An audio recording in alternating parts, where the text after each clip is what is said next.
pass protection has been a problem all night long as they come up facing second and a bundle. Out of the gun, McDonald. Open man is Galladay, complete. And he'll have this past the 30 prior to going out of bounds. A good pickup there, 13 yards as they get closer for third down. And that was yardage that they needed there after the sack on first down. They didn't get all of it back, but now they look at third down as a manageable situation, one that they have a much better chance of picking up. And that is incomplete. Here comes the Lions punter now, as he'll come on to kick for a sixth time tonight.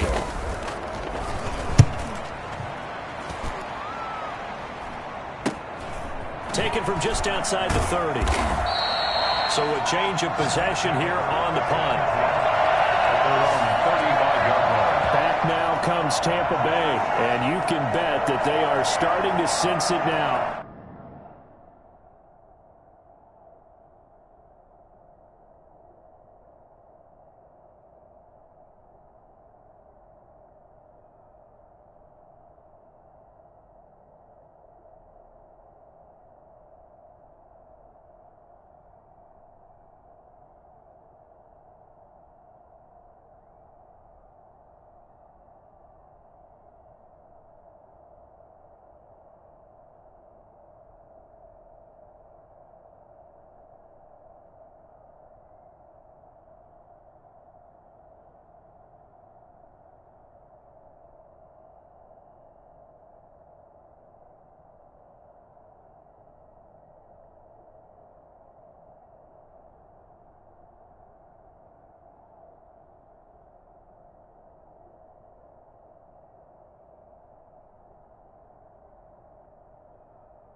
The George Halas Trophy nearly theirs. Their spot as NFC champions oh so close as they try to finish this one off.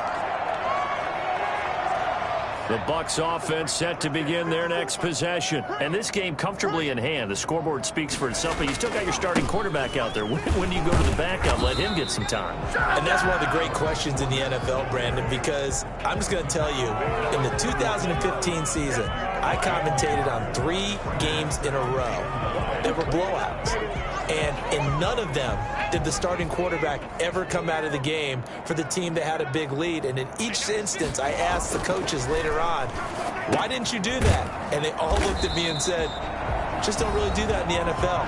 We you know, these guys play, and we just play them all the way through. Now, in certain situations, they will take them out, but for the most part, they're not as worried and concerned about getting them out of the game. And that's always puzzled me a little bit. The Bucs on third down. They've been good, 3 for 4 thus far. They need just a yard here. It's 3rd and 1. And he's got the first down yardage there as he takes it just across midfield. 7 yards there, good enough to move the sticks. When a defense just simply can't get off the field on third down, we all know how important that down is for both sides of the ball. You often feel like you're just a step behind whatever they're doing offensively. And one of the differences in this game, no doubt, third down conversion, and that is going to be a story they'll talk about after this one. Give him 5 on the carry there, and it'll be 2nd down. Brandon, I've got to think this offensive line has got some smiles on its faces. And I know it sounds crazy, But they practiced for this back in training camp. They knew they'd be in situations where there'd be extra defenders in the box coming after them, trying to keep them from locking down a game. Right now, they want to show the world they're up to the challenge. 6 yards the pickup, and that's a first down. And looking to put this game on ice in the fourth quarter, but still not afraid to throw it as they show there. You want to play the game with confidence, and they have a guy who's in control right now. Their trigger guy, throwing it, they feel just as confident with him doing that as they would if they tried to run the ball and run the clock out. And he's brought down at the 34. Call it a gain of 4. They give him 4 yards there. It'll be 2nd and 6. Typically, we think it's the strong safeties that are better tacklers, especially closer to the line of scrimmage amidst traffic. But in this case, how about the free safety coming up and making the big-time play? And a pretty good run as he'll get this down close to a first at the Lions' 29. Frustrating for a defense, energizing for an offense. Finding a way to create that type of yardage in your running game, that'll make the guys carrying the ball very, very happy.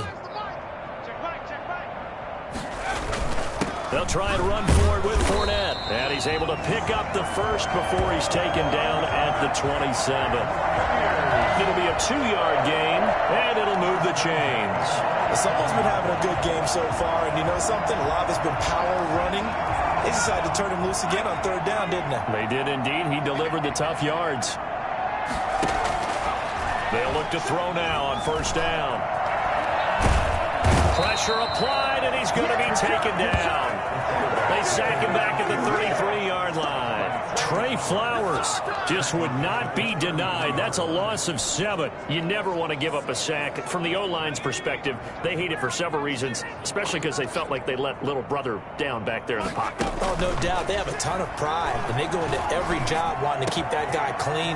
They want that uniform with no grass stains, no dirt, nothing on it, but it's really, really difficult. You're talking about some terrific athletes who are trying to put him on the ground.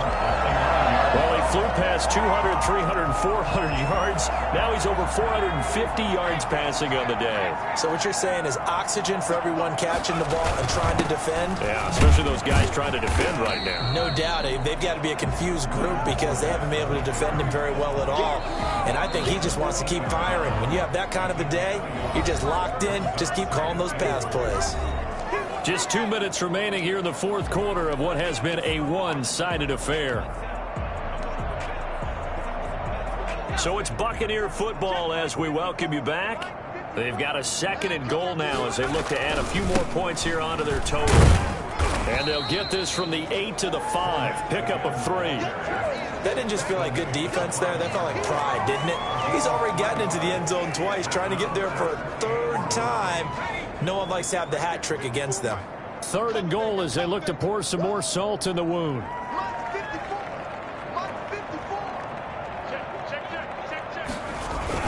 Here's Fournette. And a nice job to break free of one tackle, but it slowed his momentum somewhat, and he's taken down right after. Just a gain of 2 there, and it's going to bring up a 4th down. This is a long drive offensively. Wouldn't you hate to end this with just 3 points? Doesn't it feel like during a ball game you have certain narratives going on, and there's certain drives that seem to take on just a bit? And they are going to score again. Yet another touchdown as they just add to their totals.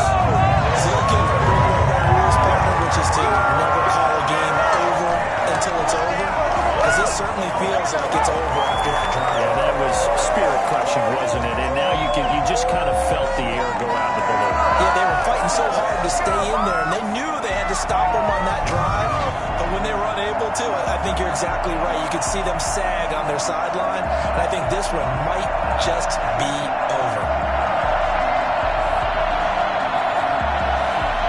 Now Blankenship on for the PAT. Now this one was over a while ago as they just add on to their big lead. That one was an extended drive, 14 plays all told. And the man who finished it off with a run into the end zone, Leonard Fournette. So after the touchdown, here's Blankenship kicking off. And they will not get a chance to return this one as it's through the end zone for a touchback. So out now come the Lions. Their backs really against the wall now. And we knew how tough it would be for them. You're coming on the road, NFC title game, crazy environment, and certainly just not looking good here in the fourth. On 1st and 10, McDonald, open man, he's got him, the tight end Hockenson. And he's taken down, but able to slip across the 35. Give him 13 yards on the opening play of the drive and also give him a first down. Throwing is McDonald. He's got his tight end over the middle, T.J. Hockenson. And getting this just shy of midfield, they'll spot it at the 49. 10 more for him on that one. He's been a busy man. It's a first down. Well, this game was decided a while ago, and that completion there, it's going to artificially inflate his passing numbers. So right now, the only one really applauding probably his agent as he thinks about angling for a new contract. That incompletion is not a surprise with the way that this one has gone, and the frustration, the body language is evident everywhere. This team, they've really been put through the ringer in this one. Throwing again. McDonald. He's going to let it fly. And that is incomplete. So 17 seconds now on the clock here. This has been a rough one, to put it mildly, for him. And after this one's done, you just feel like at the post-game press conference, this team's going to have a lot of questions and definitely not a lot of answers. They'll try and set up the screen. It's complete. And he's got this down a yard or two shy of the 40 before he's out of bounds. The screen does get him 9, but it also brings up a fourth down. Matt Nagy has made the decision. They're going to go for it here. As expected, they're going for it to keep the drive alive. And they're going to try the screen. It's complete. And he's not even going to come close. A big loss in the wrong direction on fourth down.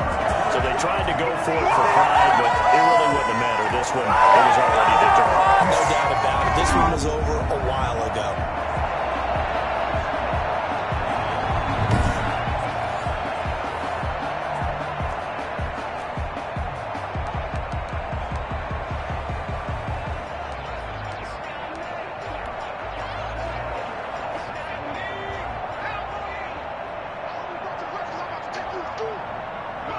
And they take a knee. The Buccaneers are on their way to the Super Bowl. Thank you all so much for watching, and good night.